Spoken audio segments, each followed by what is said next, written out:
வடநாட்டு முதலாளிகள் வந்து குவிஞ்சிட்டு இருக்கான், வெளிநாட்டு முதலாளி குவிஞ்சிட்டு இருக்கான். அவர்கள் போய் அழைச்சிட்டு வர்றதுதான் ஏற்கனவே எடப்பாடி வேலை, ஸ்டாலின் வேலை. இப்ப அடுத்தது விஜய் தான் செய்ய போறாரு. தொழிலாளி இந்திக்காரன் பூராவெல்லாம் எவனாலும் வரலாம். தமிழர் தாயகமாக தமிழ்நாடு இருக்காது. தமிழர் தாயகத்துல தமிழ்நாடு தொழிலாளியாவும் இருக்க மாட்டான், முதலாளியாவும் இருக்க மாட்டான். டெல்லியை பத்தி பேச மாட்டான் சட்டசபையில், இவனுக்குள்ளே சட்டை போட்டுக்குவான்.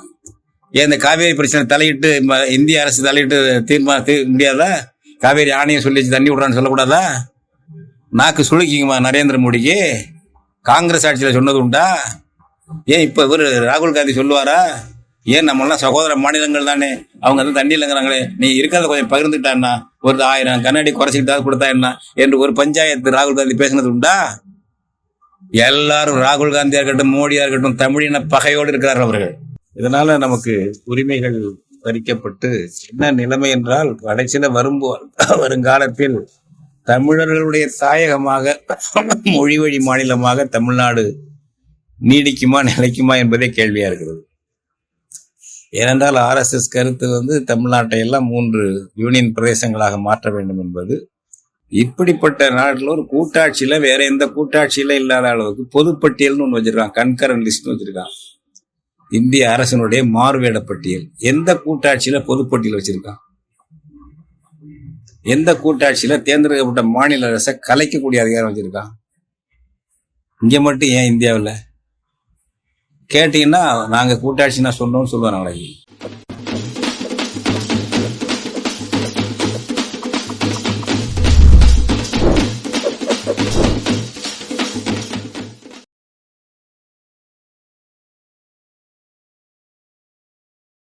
அன்பார்ந்த தமிழ் பெருமக்களே, வணக்கம். ஏறத்தாழ 1.5 மாதமாக உடல் நலக்குறைவால் சிகிச்சை பெற்று வருகிறேன். 1 மாதமாக அச்சாம்பட்டி செம்மைவனத்தில் தம்பி செந்தமிழன் சிகிச்சை பெற்று கொஞ்சம் கொஞ்சம் முன்னேறி இன்றைக்கு தஞ்சை பிற்பகல் வந்தேன். ஒரு வலது கால் என்பது நடக்க முடியாத அளவுக்கு நடந்தால், நின்றால், நிமிர்ந்தால் வலிக்கும். அது குறைந்து கொஞ்சம் கொஞ்சம் நடக்கலாம், நிமிரலாம் என்ற நிலை.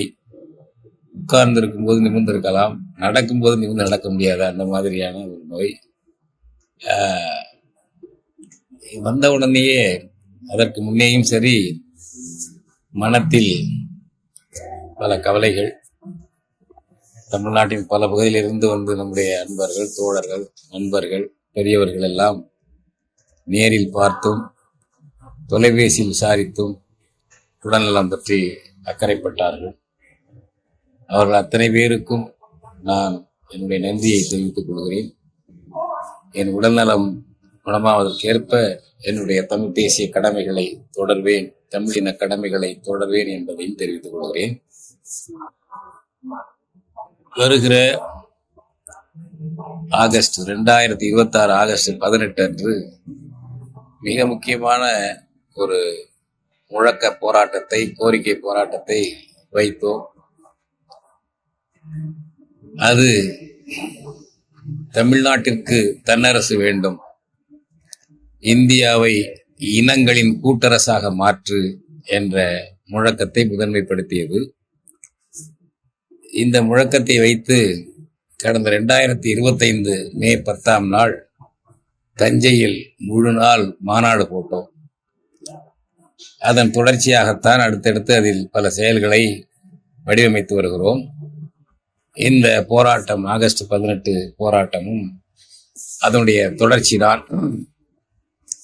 தமிழ்நாட்டுக்கு தன்னரசு வேண்டும், இந்தியாவை இறையாண்மை உள்ள இனங்களின் கூட்டரசாக மாற்று என்பதுதான். இங்கே தமிழ்நாட்டிலே இதை பற்றி எல்லாம் பேசுவார்கள். இதை பற்றி என்ன, இதையெல்லாம் தாண்டி தனிநாட்டு விடுதலை எல்லாம் கேட்டவர்கள் திராவிடவாதிகள். அதையெல்லாம் நம்போ என்று கைவிட்டு கடைசியில் டெல்லியின் கையாட்களாக அவர்கள் எல்லாம் மாறினார்கள். அப்பொழுதும் கூட மாநில சுயாட்சி என்று அப்பப்போது பேசுவார்கள், தொடர்ந்து பேச மாட்டார்கள். மாநில சுயாட்சியின் மர்ம யோகிகள் அவர்கள். கலைஞர் கருணாநிதி மாநில சுயாட்சிக்காக ராஜமன்னார் குழு அமைத்தார். அந்த பரிந்துரையை வாங்கினார். சட்டமன்றத்தில் விவாதித்து இந்திய அரசுக்கு அனுப்பி வைத்தார். அதை பற்றி திரும்பி கூட நம்ம பார்க்கவில்லை கருணாநிதி. இந்திய அரசு எடுத்துக்கொள்ளவில்லை என்பது அது அவர்கள் ஆதிக்க சக்திகள். நம்மெல்லாம் அவங்களுக்கு ஒரு காலனி. 47 ஆகஸ்ட் 15 வரைக்கும் வெள்ளைக்காரனுக்கு காலனி, 47க்கு பிறகு டில்லிக்காரனுக்கு காலனி என்பது அவர்களுடைய கணக்கு. நம்முடைய மக்கள் நாம் விடுதலை பெற்றோம் என்று நினைக்கிறார்கள். ஆனால் அதற்கு ஏற்ப இந்திய அரசு, இந்திய தலைமை நடந்து கொள்ளவில்லை. அப்படி இருக்கும்போது அந்த மாநில சுயாட்சி என்பதையெல்லாம் அப்பப்போ பேசிட்டு விட்டுட்டு அவர்களோடவே கூட்டி சேருவார்கள். அந்த திராவிட முன்னேற்ற கழகம் யார் உரிமைகளை பறித்தார்களோ அவர்களிடமே கூட்டி சேருவார்கள். இதை பற்றி அவர்களுக்கு ஏன் அந்த துணிச்சல் வருதுன்னா, தமிழ்நாட்டு மக்கள் அதை தங்களுடைய உரிமைகளை மீட்பதில் அக்கறைப்படுவதில்லை. 1936-37 தமிழ்நாடு தமிழருக்கே என்று ஒரு தன்னாட்சி முழக்கத்தை கொடுத்த இனம் தமிழினம். அதை முன்மொழிந்தவர்கள் தமிழ் அறிஞர்கள். அதை பற்றியெல்லாம் இப்போ அதை அப்படியே நகல் எடுத்து அதை திராவிடம் மாற்றிக்கொண்டதுதான் திராவிடத்தினுடைய தந்திரம். ஆனால் அம்போ என்று விட்டுவிட்டு உரிமை பறிப்பாளர்களிடம் ஒட்டுண்ணிகளாக சேர்ந்து கொண்டு கொடுக்கின்ற பதவிகளை அனுபவிக்கின்ற ஒரு அரசியல் பாரம்பரியத்தை திமுக, அதிமுக போன்ற கட்சிகள் இங்கே செயல்படுத்தி வருகின்றன. இதனால நமக்கு உரிமைகள் பறிக்கப்பட்டு என்ன நிலைமை என்றால், கடைசியில வருங்காலத்தில் தமிழர்களுடைய தாயகமாக மொழி வழி மாநிலமாக தமிழ்நாடு நீடிக்குமா நிலைக்குமா என்பதே கேள்வியா இருக்கிறது.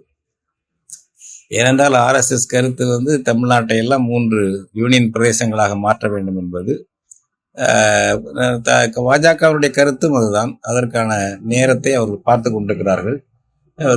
அது அப்படி மாற்றினாலே எங்களுக்கு 3 முதலமைச்சர்கள் கிடைப்பார்கள் என்று மகிழ்ச்சி அடைவார்கள். திமுக, அதிமுகவாதிகள், பல கட்சிகள், புது கட்சி, பழைய கட்சி எல்லாம் நம்மளுக்கு முதல்ல 3 முதலமைச்சர்கள் வருவார்கள் என்று அவர்கள் மகிழ்ச்சி அடைவார்கள். இப்போ நம்ம ஒவ்வொரு உரிமையா இழந்து நம்ம இனமே சிதறி நம்மளுடைய தாயகமே காலியாயிடுமோ என்ற அச்சம் ஏற்பட்டு கொண்டிருக்கிறது, பேரச்சம் ஏற்பட்டு கொண்டிருக்கிறது. அந்த நிலையில்தான் உலகத்தில் உள்ள கூட்டாட்சி நாடுகள் எப்படி இருக்கின்றன, இங்கேயே அப்படி இருக்கிறது என்ற முறையிலே உலகத்தில் உள்ள கூட்டாட்சி நாடுகளுடைய ஒரு குறைந்தபட்ச கூட்டாட்சி கூட இங்கே இல்லை. ஒரு ஒற்றையாட்சியை நாம கூட்டாட்சி என்று கற்பிதம் பண்ணி கொண்டிருக்கிறோம். இன்றைக்கு கூட அவர்கள் மொழி வழி மாநில அரசுகளுடைய கூட்டாட்சி என்றவர்கள் மாற்றவில்லை. மொழி வழிப்படி போராட்டங்களால் பிரிக்கப்பட்டிருந்தால் கூட மொழி வழி மாநிலங்கள் என்று சட்டப்படி சொல்லவில்லை. மாநிலங்கள் தான் இந்தியா, அதாவது பாரதம், மாநிலங்களில் ஒன்றியம், அவ்வளவுதான். இது ஒரு லிங்குவிஸ்டிக் ஸ்டேட், இது ஒரு மொழிவழி மாநிலம், தேசிய இனவழி மாநிலம் என்பதை கூட இந்திய அரசியல் சட்டம் ஏற்றுக்கொள்ளவில்லை. காங்கிரஸ் பாஜகக்காரர்கள் ஏற்றுக்கொள்ளவே இல்லை, உறுதியாக அதை ஏற்றுக்கொள்ளவில்லை. இந்த இருக்கிற உரிமையை எப்படி பறிக்கலாம் என்று அவர்கள் பார்த்து கொண்டிருக்கிறார்கள். இப்போது ஆளுநர் பதவி ஒழிக்கணும்னு நம்ம சொல்றோம். எந்த கூட்டாட்சியில உலகத்துல ஆளுநர் பதவி இருக்கு? பலதை போட்டோம். USA இருக்கு, ஜெர்மனி இருக்கு, சுவிஸ் இருக்கு, கனடா இருக்கு, பல நாடுகள், பிரேசில் சொல்றாங்க. எங்கேயாவது தேர்ந்தெடுக்கப்பட்ட அரசை ஆட்டி வைப்பதற்கான ஒரு ஆளுநர் நியமிக்கப்படக்கூடிய ஆளுநர் பதவி இருக்கிறதா எங்கேயாவது? இந்தியாவில் மட்டும் ஏன் இருக்கு? தந்திரக்காரர்கள், சூழ்ச்சிக்காரர்கள், மனித உரிமையை மதிக்காதவர்கள். வெள்ளைக்காரன் போனா நாங்க ஆதிக்கம் பண்ணணும், ஆங்கிலேயன் ஆதிக்கத்தை விட்டு போனால் இந்திக்காரர்களுடைய ஆதிக்கம் வேண்டும் என்ற சூழ்ச்சிக்காரர்கள். அதனால இவர்கள் பயன்படுத்துகிறார்கள். எந்த கூட்டாட்சியிலும் இல்லாததுல ஒரு ஆளுநர் பதவி. தேர்ந்தெடுக்கப்பட்ட மாநில அரசை கலைக்கிறதுக்கு எங்க இருக்கு சட்டம்? எந்த நாட்டுல இருக்கு? இங்க மட்டும் எப்படி வைக்கிறாங்க? சாதாரண ஆட்கள் இல்லைங்க. காங்கிரஸ் பாஜக காரங்கள சாதாரண ஆட்கள் இல்லை. இன உரிமைகளை, இந்தி அல்லாத இன உரிமைகளை பறித்து ஆரிய பிராமண, ஆரிய வைசிய இந்திக்காரர்கள் தலைமையில் முழுமையா ஒப்படைக்கிறது என்பதுதான் காங்கிரஸ் பிஜேபி கட்சிகளுடைய அடிப்படை கொள்கை. இந்தி பேசக்கூடிய மாநிலங்கள், இந்திய அலுவல் மொழியா வச்சிருக்க மாநிலங்கள் கிட்டத்தட்ட 10 இருக்கு. அவங்களும் தாய்மொழி வேற, இந்தி யாருக்கும் தாய்மொழி இல்லை, எல்லாம் சேர்ந்துருச்சு. அப்படி அவங்களுக்கு அதுதான். ஆக இப்படிப்பட்ட நாட்டில் ஒரு கூட்டாட்சியில வேற எந்த கூட்டாட்சியில இல்லாத அளவுக்கு பொதுப்பட்டியல்னு ஒன்று வச்சிருக்கான், கன்கரன் லிஸ்ட் வச்சிருக்கான். இந்திய அரசனுடைய மாறுவேட பட்டியல். எந்த கூட்டாட்சியில பொதுப்பட்டியல் வச்சிருக்கான்? எந்த கூட்டாட்சியில தேர்ந்தெடுக்கப்பட்ட மாநில அரசை கலைக்கக்கூடிய அதிகாரம் வச்சிருக்கான்? இங்க மட்டும் ஏன் இந்தியாவில் கேட்டீங்கன்னா நாங்க கூட்டாட்சினா சொன்னோம்னு சொல்லுவாங்க. நாளைக்கு டெல்லி ஏகாதிபத்தியத்தினுடைய மனமகிழ்ச்சி இருக்கிற வரைக்கும் மாநிலங்கள் இருக்கலாம். நாளைக்கு என்ன நடக்கும் தெரியுங்களா? நம்ம 3 மாநிலம் பிரிக்கிறது சொல்லிட்டு இருக்கோம். அதுவும் பிரிக்கலாம். இல்லாவிட்டால் முதலமைச்சர்களை டெல்லியிலிருந்து அமர்த்துவது, நியமிக்கிறது. அமைச்சர்களை மட்டும் அந்தந்த மாநில சட்டசபை தேர்ந்தெடுக்கிறது. இப்படி கொண்டு வரலாம்ல. ஒருத்தர் தானே நாங்க டெல்லியிலிருந்து போடுறோம் என்று எந்த இனமோ எந்த மாநிலமோ ஒரு முதலமைச்சரை நியமிக்கலாம். அது அமைச்சர்கள் மட்டும் அந்தந்த மொழி மாநிலத்தில் அல்லது அந்தந்த மாநிலத்தில் இருக்கலாம் என்றும் கொண்டு வரலாம். அந்த திசையை நோக்கி எல்லாம் போயிட்டு இருக்கு. ஏன்னா வெள்ளக்காரங்காலத்திலிருந்து கல்வி உரிமை மாநிலத்தில் இருந்தது இல்லையே. இப்ப மருத்துவ கல்லூரி உரிமை மாநிலத்தில் இருந்தது இல்ல, இன்னைக்கு இருக்கா? இந்திய அரசு வைக்கக்கூடிய முன் தேர்வு நீட்டு தேர்வு, அதுல வெற்றி பெற்றால்தான் தமிழ்நாட்டில் தமிழக அரசு நடத்தக்கூடிய கல்லூரியில மருத்துவ கல்லூரியில ஒரு மாணவனை சேர்க்க முடியும். அப்ப முடிவு செய்யறவன் யாரு? அவன் எந்த தேர்வு வைக்கிறான்? சிபிஎஸ்இ பாடத்திட்டத்தில் அவன் தேர்வு வைக்கிறான். தமிழ்நாட்டுக்கு தனியா ஸ்டேட் சிலபஸ் இருக்கு. மாநில பாடத்திட்டம் வேற, இந்திய அரசு பாடத்திட்டம் வேற. அப்ப மாநில அரசு பாடத்திட்டத்தில் படிச்ச பிள்ளைகளுக்கு இந்திய அரசு பாடத்திட்டத்தை வைக்கிறான். இப்ப இந்த பிள்ளைகள் என்ன பண்ணுது?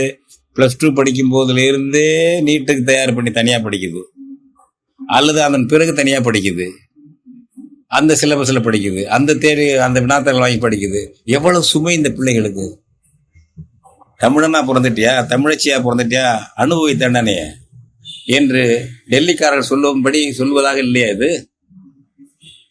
இதை எதுக்குறேன்னு சொல்லிட்டு அப்படியே மறுமாறிட்டு அங்க அதுல போய் ஒத்துழைக்கிறீங்களா? திமுக அதிமுக எல்லாம் எல்லாரும் ஒத்துழைக்கிறீங்களா? இப்ப சட்டசபையில கூட நீட்டு கூடாதுன்னு ஒரு தீர்மானம் கொண்டு வர்றாங்க. அதுக்கு ஓட்டு போடலையே, அதிமுக போடலையே. இதை எப்படி இங்க சொல்ல முடியும்? அதிமுக கூட்டணி எல்லாம் போடல. இது என்னன்னு சொல்ல முடியும்? இப்படி இருக்கு தமிழ்நாடு. அப்ப இந்த கட்சிகளுக்கு சண்டை போட்டுக்குவாங்க தினந்தோறும். இந்த மந்திரிகள் ஆளுங்கட்சி எதிரி சண்டை போட்டுருவாங்க. ஏன்னா அவர்களுக்குள்ள சண்டை வரும். நீங்க காவேரி பிரச்சனையா, காவேரி உரிமையை மீட்பது எப்படின்னு எல்லாம் பேச மாட்டாங்க, திட்டம் சொல்ல மாட்டாங்க. எந்த கட்சியும் திமுக தாவேகா குற்றம் சொல்லுவோம், தாவேகா திமுக குற்றம் சொல்லுவான், அதிமுக இப்ப சொல்லுவான், அவனை அமைங்க சொல்லுவான். அப்ப நமக்குள்ளேயே எல்லாம் முடிஞ்சு போயிடும். தண்ணி தராம மறுத்து வச்சிருக்காம பாருங்க கர்நாடகா சட்டவிரோதமா. அவனை பற்றி இங்க பேச்சே இருக்காது. அவனுக்கு எதிராக போராடி அல்லது கோரிக்கை வச்சு எப்படி மீட்கிறது அப்படிங்கிற ஒரு அணி சேர்க்கை மக்கள்கிட்ட இருக்காது. அதை பத்தி பிரச்சனை இருக்காது. யாரு பேசுறது சரியாச்சு, யார் சரியா பேசினா, யார் எப்படி திட்டுனாங்க அப்படிங்கிறது தேநீர்களில் வந்து விவாதிச்சுட்டு இருக்கோம். நம்ம ஒரு காவேரி தண்ணியா இருந்தா சரி, இப்போ எந்த பிரச்சனையா இருந்தாலும் அதை பத்தி விவாதம் வராது. இந்த கட்சிக்குள்ள தான் நீ தப்பு நீ தப்பு நீ தப்புன்னு இந்த மாநில கட்சிகள் இருக்குல்ல, இவர்கள் ஒருத்தர் சண்டை போட்டுக்கிட்டு டெல்லியை பத்தியும் குறை சொல்ல மாட்டாங்க.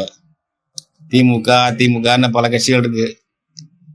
தாவேகா இப்போ தாவேகா அவங்களுடைய இன்னொரு பிரதிநிதி தான் தாவேகா. இந்த மாதிரி பல கட்சிகள் இருக்கு. இங்கேயே சண்டை போட்டுக்கிட்டு இந்த அதிகாரங்களை பறிச்சு குவிச்சு வச்சுக்கிட்டு ஏகாதிபத்திய ஆட்சி நடத்துறாங்கல்ல இந்திய அரசு, அதை திரும்பி கூட பார்க்க மாட்டானுங்க. மாநில சுயாட்சி மர்ம யோகிகளும் அதை பேர் செல்லு. இப்ப அவங்க அப்பா ராஜமன்னார குழு போட்டு விட்டார்ல, இவர் ஸ்டாலின் போட்டார்ல, குரியன் ஜோசப் குழு பரிந்துரை கொடுத்துருக்காங்கல்ல. மற்ற ஏடுகள் கட்டுரையாளர்கள் அந்த குறிப்பிடான என்ன சொல்லியிருக்காங்க, என்னென்ன விஷயம் புதுசாக சொல்லியிருக்காங்க. அது மாதிரி ஆட்சி கலைக்கிறதெல்லாம் 350 கூடாது. என்னைக்காவது வாயை திறந்து ஸ்டாலின் குரியன் ஜோசப் கமிட்டி சொல்லியிருக்க அந்த பரிந்துரையை சிரிச்சிருப்பான்னு சொல்றியா? அந்த பரிந்துரைகளை மக்கள்கிட்ட விழிப்புணர்ச்சி உண்டாக்கி உன் கழக கண்மணிக்கிட்ட இதெல்லாம் கேட்கணும் நம்ம சொல்லியிருக்கீங்களா? அதனால நாடகம் ஆடுற கூட்டம், நம்ம உரிமையை இழந்துகிட்டே இருக்கோம். அன்றாடம் அவங்களுடைய தொழில் கொள்கையின் மூலம் வடநாட்டு முதலாளிகள் குவிஞ்சிட்டு இருக்கான், வெளிநாட்டு முதலாளி குவிஞ்சிட்டு இருக்கான். அவர்கள் போய் அழைச்சிட்டு வர்றதுதான் ஏற்கனவே எடப்பாடி வேலை, ஸ்டாலின் வேலை. இப்ப அடுத்தது விஜய் தான் செய்ய போறாரு. தொழிலாளி இந்திக்காரன் பூராவெல்லாம் எவனாலும் வரலாம். தமிழர் தாயகமாக தமிழ்நாடு இருக்காது. தமிழர் தாயகத்துல தமிழ்நாடு தொழிலாளியாவும் இருக்க மாட்டான், முதலாளியாவும் இருக்க மாட்டான். இப்படி ஆகிட்டு இருக்குங்க. 8 கோடி பேர் நீங்க தமிழர்கள் இருந்து என்ன பண்றீங்க? ஏன் கேட்கறது இல்ல? ஏன் திமுக அதிமுக நீ கேளு, உனக்கு மண்ணின் மக்கள் உரிமை இல்லையா? ஒரு அறிவார்ந்த மரபினத்துல இருந்து வந்துடுறீங்கல்ல, கேட்கணும். தமிழ் தேசிய பேரியக்கம் அதுதான் கேட்கறது. நாங்க இருக்கிறோம்னு காட்டிக்கிறதுக்காக போராட்டம் நடத்துறது இல்லை. நடத்தின போராட்டங்களா எண்ணி பாருங்க. ஆழத்தோடு உண்மையோடு போராடுவோம். காவேரி பிரச்சனையா உண்மையா போராடுவோம். 5000 பேரை தட்டிட்டு போனோம் மேற்கேத்தாட்டுக்கு, அங்க முற்றுகையிடுவதற்கு. எத்தனை வடிவங்கள்ல காவேரி போராடி இருக்கோம், எத்தனை வடிவங்கள்ல. ஆயிரக்கணக்கான மக்கள், பல நூற்றுக்கணக்கான மக்கள் அக்கு வேற ஆணி வேற எடுத்து போட்டு காவேரிய 1924 ஒப்பந்தம், அதுக்கு முன்னாடி அதுக்கு போல என்ன நடக்குதுன்னு அப்படியே சொல்லியிருக்கிறோம். சும்மா பண்ணல. வெளியார் பிரச்சனையா தமிழர் தாயகமாக நிக்காது, ஆபத்து. யார் முதல் சொன்னது? தமிழ் தேசிய பேரியக்கம். வெளியாரை வெளியேற்று என்று முழக்கங்களை கொடுத்தது யாரு? அது அக்கு வேற ஆணி வேற எழுதி புத்தகங்கள் போட்டது யாரு? போராட்டம் நடந்தது யாரு? நம்ம தான். எனவே இன்னைக்கு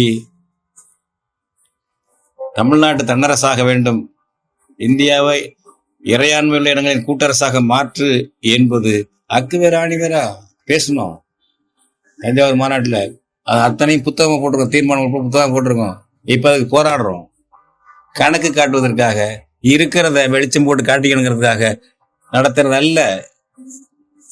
பதவி, பணம், விளம்பரம் மூன்றுக்கும் ஆசைப்படாத, இச்சைப்படாத லட்சியவாதியா இருக்கணும். எங்க லட்சியம் பூடகமா இல்ல, வெளிப்படையா திறந்த புத்தகம் என்னென்ன வேணும்னு சொல்றோம், அதுக்கு போராடுறோம். அப்படிப்பட்ட போராட்டத்தை தான் வர்ற 18ஆம் தேதி வச்சிருக்கு. சென்னையில ஆளுநர் மாளிகை முன்பாக ஆர்ப்பாட்டம். இந்த கோரிக்கை ஆர்ப்பாட்டம், என்னென்ன கோரிக்கைகள் துண்டறிக்கை போட்டுக்கிறோம். அங்கங்க பரபரப்பா நம்முடைய இயக்க தோழர்கள், நண்பர்கள் வேலை செய்து கொண்டிருக்கிறார்கள். எழுச்சியும் நடத்தணும். இந்த போராட்டத்திற்கு தமிழ் தேசிய பேரியக்கத்தின் பொதுச் செயலாளர் தோழர் கி வெங்கட்ராமன் அவர்கள் தலைமை தாங்குகிறார்கள். என்னுடைய உடல்நிலை சரியாக இருந்தாலும் கூட இந்த போராட்டத்தில் பங்கு கொள்ளலாம். ஆனால் நாம் தலைமை தாங்கக்கூடாது, கீவே தலைமை தாங்கணும். அடுத்தடுத்த போராட்டங்களுக்கு அடுத்தடுத்த துணை பொதுச் செயலாளர், துணைத் தலைவர், மற்றவங்க பொருளாளர், மற்ற தோழர்கள் போராடணும். எனவே எல்லோரும் கூட்டு தலைமையா தமிழ் தேசிய பேரியக்கமே தவிர ஒரு நபர் 2 நபர் தலைமை என்ற கட்சியாக இந்த இலட்சிய இயக்கம் இருக்கக்கூடாது என்பதில் நாங்கள் விழிப்போடு இருக்கிறோம். குறிப்பாக நானும் விழிப்போடு இருக்கிறேன். அதனால என் உடல்நலம் நல்லா இருந்தால் கூட தடவை கீவே தான் தலைமை என்று நான் என் மனத்தில முடிவு செய்திருந்தேன். அடுத்தடுத்து இந்த இடத்துல பார்க்கணும். ஒரு நபர் கட்சியா, 2 நபர் கட்சியாலாம் இருக்கக்கூடாது, இயக்கமா இருக்கக்கூடாது. லட்சிய இயக்கமா இருக்கணும். லட்சியத்துக்கு கூட்டு தலைமை வேணும். ஆற்றல் உள்ள எல்லாரும் செயல்படணும், கிளையிலிருந்து தலைமை வரை செயல்படணும். அப்படிப்பட்ட உணர்ச்சியோடு, இன உரிமை மீட்போடு, தமிழின இறையாண்மை மீட்பு என்ற உணர்ச்சியை மேலோங்க செய்து தொடர்ந்து போராடணும். இல்லைன்னா நம்ம இனம் அழிஞ்சிரும். இப்ப அவங்களுக்கெல்லாம் எல்லாருக்கும் சவால் இதுதான். இன்னைக்கு நம்மளை பார்த்து அவங்க பயப்படல, கவர்ச்சி கூட்டமா போயிருச்சே. கவர்ச்சி கூட்டம் அப்படி ஆயிடுச்சு தமிழர்கள். ஆனால் இவன் நாளைக்கு கிளம்புவாங்க. இந்த மொழி அப்படிப்பட்டது, இந்த தமிழினத்தின் வரலாறு அப்படிப்பட்டது. இவன் கிளம்புவான். இவனை அடிமைப்படுத்த முடியாது அவ்வளவு எளிதாக. அயல்மொழி ஆதிக்கத்தை சகிச்சுக்க மாட்டான். அடுத்தடுத்த தலைமுறை கிளம்பிடுவாங்க. அவன் எழுந்திருக்க முடியாத சின்ன பண்ணணும், செதற அடிக்கணும் தமிழச்சிய என்பதுதான் டெல்லி ஏகாதிபத்தியின் திட்டம். அவங்க கட்சிகளோட திட்டம் அதுதான். அதுக்கு இந்த கங்காணி கட்சியெல்லாம் இப்ப இருக்கு. டெல்லியை பத்தி பேச மாட்டான் சட்டசபையில், இவனுக்குள்ளே சட்டை போட்டுக்குவான். ஏன் இந்த காவேரி பிரச்சனை தலையிட்டு இந்திய அரசு தலையிட்டு தீர்மானம் முடியாதா? காவேரி ஆணையம் சொல்லிச்சு தண்ணி விடுறான்னு சொல்லக்கூடாதா? நாக்கு சுளுக்கிக்குமா நரேந்திர மோடிக்கு? காங்கிரஸ் ஆட்சியில சொன்னது உண்டா? ஏன் இப்ப இவர் ராகுல் காந்தி சொல்லுவாரா? ஏன் நம்மளாம் சகோதர மாநிலங்கள் தானே, அவங்க தண்ணி இல்லைங்கிறாங்களே, நீ இருக்கிறத கொஞ்சம் பகிர்ந்துட்டான்னா ஒரு 1000 கண்ணாடி குறைச்சிக்கிட்டா கொடுத்தா என்ன என்று ஒரு பஞ்சாயத்து ராகுல் காந்தி பேசினது உண்டா? எல்லாரும் ராகுல் காந்தியா இருக்கட்டும், மோடியா இருக்கட்டும், தமிழின பகையோடு இருக்கிறார்கள் அவர்கள். நாம் அப்படி இல்லை. தமிழின அழிப்பில் இருக்கிறார்கள், சிதைப்பில் இருக்கிறார்கள். அதற்கான கையாள் கட்சி தான் இங்க உள்ள கட்சி எல்லாம். திமுக, அதிமுக, தவேக, மற்ற கட்சியெல்லாம் கிளம்பி இருக்கு பாருங்க. அவங்க டெல்லியை பத்தியோ, நம்மளுக்கு அவங்க உரிமை மறுக்கிறத பத்தியோ எதுவுமே ஏடா, நெல்லு நீ சொந்தமா போட முடியாதுன்ட்டான். நெல்லுக்கு நீ விலை வைக்க முடியாது, நெல்லுக்கு நீ சொந்தமா விதையை தேர்வு செய்ய முடியாது, அதுக்கு மருந்து போடுறதுக்கு ஒன்னால உனக்கு அதிகாரம் இல்லைங்கிறான். கல்வி ஒன்றுகிட்ட இல்லைங்கிறான். 1வது கல்வியில இந்திய கொண்டு வா, 8வது கொண்டு வாங்குறான். 2020 திட்டம் கொண்டு வந்துட்டாங்க. தேசிய கல்விக் கொள்கை. அதைத்தான் நிறைவேற்றணும். நீ கிராமமா இருந்தாலும் எங்கேயா இருந்தாலும் தமிழ்நாடா இருந்தாலும் சரி ஊப்பியா இருந்தாலும் ஒண்ணுதான் அப்படின்ட்டான். என்ன இருக்கு? வெள்ளக்காரங்காலத்துல இருந்த அதிகாரம் கூட இப்ப இல்ல. கல்வியா இருக்கட்டும், வேளாண்மையா இருக்கட்டும், பல துறைகள், எந்த துறையிலுமே நமக்கு ஏற்கனவே வெள்ளக்கார ஆட்சி. காவல்துறை சுத்தமா போயிடுச்சு, எல்லாம் போயிடுச்சு எல்லாம். எனவே இதையெல்லாம் புரிந்து கொண்டு நம்முடைய இனத்தை பாதுகாக்கணும். மொழி வழி இனமாக தமிழ் இனத்தினுடைய தாயகமாக நடைமுறையில் டிஃபேக்டோல நடைமுறையில் தமிழர் தாயகமாக தமிழ்நாடு பிரிக்கப்பட்டிருக்கிறது. அப்படிதான் எல்லாருக்கும். ஒரிசாவுக்கு அப்படிதான் இருக்கு, மராத்திக்கு அப்படிதான் இருக்கிறது, வங்காளி அப்படிதான் இருக்கு, நமக்கு அப்படிதான் இருக்கு, தெலுங்கர்கள் அப்படிதான் இருக்கு, கன்னடர்கள் அப்படிதான் இருக்கு. இதை சிதைப்பதற்கு மூத்த மொழி முதல் செம்மொழி இந்த இனம் சேர சோழ பாண்டியன் வரலாறு இமயமலையில குடியேற்றினவங்க பரம்பரை. இதை சிதைச்சு அடக்குனாதான் மற்றவனை அடக்கலாம், இந்தி அல்லாதவனை அடக்கலாம் என்பது அவங்க திட்டம். இதுல செயல்படுகிறார்கள். விழிப்படையுங்கள், இளைஞர்கள் வாருங்க. நம்ம மக்கள் திரள் போராட்டம், தியாகங்கள் செய்வோம், மக்கள் திரளோட செய்வோம். தாண்டி தவி விழுந்து அதிதீவிர போராட்டங்கள் அல்ல, மக்கள் திரளோட. சிறைக்கு போலாம் சரி, என்ன தியாகம் தான் செஞ்சுதான் ஆகணும். எனவே இது ஒரு ஆர்ப்பாட்டம். நீங்கள் எவ்வளவு அதிகமாக அவர்களை கட்சிக்கு அப்பாற்பட்டும் வாருங்க. தமிழ் தேசிய பேரை கொண்டு உள்ள தமிழ் இனத்துக்கான போராட்டம், தமிழர் தாயகத்துக்கான போராட்டம். கலந்து கொண்டு எழுச்சியை காட்டினால் இந்திய அரசுக்கு எச்சரிக்கை மட்டுமல்ல, நம்மை பணயம் வைத்து பதவி சண்டை போட்டுக்கக்கூடிய கண்காணிகள் இருக்குல்ல, தமிழ்நாட்டு கண்காணி கட்சிகள், இவர்களுக்கும் பயம் வரும். தமிழன் தமிழச்சி விழித்துக் கொண்டால் நம்ம நடிப்புக்காகவாவது தமிழ் மொழி இன உரிமை தாயகத்தை பேசியாக வேண்டும் என்ற நெருக்கடி தமிழ்நாட்டு கண்காணி கட்சிகளுக்கு வரக்கூடிய நிலைமை உண்டாகும். இதையெல்லாம் எண்ணி 18ஆம் தேதி காலையிலேயே 10ஆம் தேதி ஆளுநர் மாளிகை ஆர்ப்பாட்டத்திற்கு ஏற்கனவே காவல்துறையில கொடுத்து அவங்க இடமெல்லாம் ஒதுக்கி இருக்கிறார்கள். அங்கே போய் நின்று ஒரு பெரும் எண்ணிக்கையில் இந்த போராட்டத்தை நடத்துங்கள், அனைவரும் கலந்து கொள்ள வாருங்கள் என்று அன்போடு உரிமையோடு பாசத்தோடு அழைக்கிறேன். நன்றி, வணக்கம். இவ்வாறான பல செய்திகளை, பல சிக்கல்களுக்கு விடை கிடைக்கக்கூடிய செய்திகளை தமிழர் கண்ணோட்டம் வலையொலியில் வெளிப்படுத்தி வருகிறோம். இது தற்சார்பாக செயல்படுவதற்கு நிதி தேவைப்படுகிறது. இந்த நிதியை நம்முடைய மக்களாகிய நீங்கள் தான், இளையோரும் பெரியோரும் நண்பர்களும் தோழர்களும் சான்றோரும், நீங்கள் உங்களால் இயன்ற அளவு என்ன இயலுமோ அந்த நிதியை வழங்குமாறு அன்போடும் உரிமையோடும் கேட்டுக்கொள்கிறேன். உங்களுக்கு நன்றி உணர்வோடும் பொறுப்புணர்வோடும் தமிழர் கண்ணோட்டம் செயல்படும் என்பதை உறுதி தெரிவித்துக் கொள்கிறேன். நன்றி, வணக்கம்.